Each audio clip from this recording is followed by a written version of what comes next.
Denver's Mayor Hancock sent a letter to city council members who want city-sanctioned campsites for the homeless. The mayor now wants them to identify potential sites in their districts for those temporary camps. CBS 4's Sean Boyd live near one of the many unsanctioned camps that have been popping up. Sean, police are now investigating an attempted rape in the neighborhood you're in right now.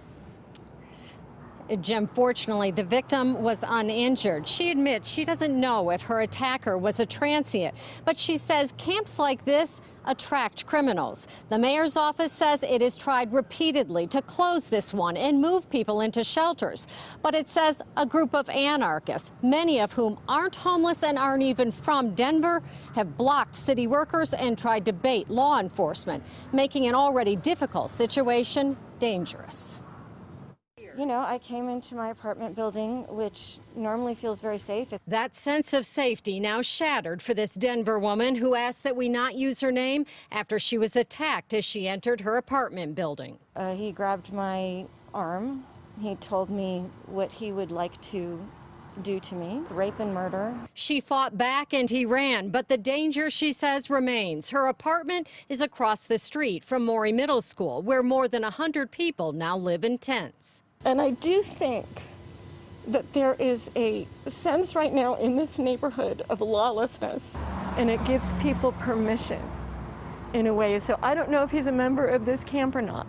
This one of nearly a dozen camps that have popped up around Denver since the coronavirus crisis began. The head of Denver's Housing Stability Office says most of those here don't want to be here. When I talk directly with people experiencing homelessness, what I hear from them is that they want housing. And the city has housing. It's spent over $24 million since March, providing more than 1,500 new beds. But it says protesters from outside the camp show up every time they try to move people into that housing. Hopefully the protesting will stop and people will understand that there's we're trying to do some good work here.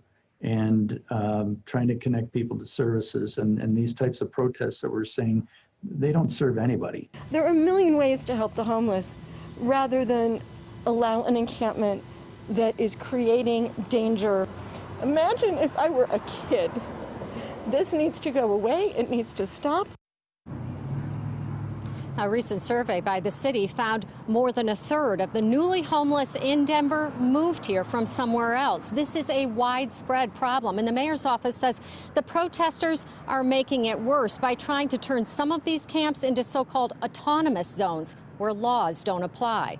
The city councilman for this district, Chris Hines, is holding a Zoom town hall at this very hour to solicit suggestions for that city-sanctioned campsite for the homeless.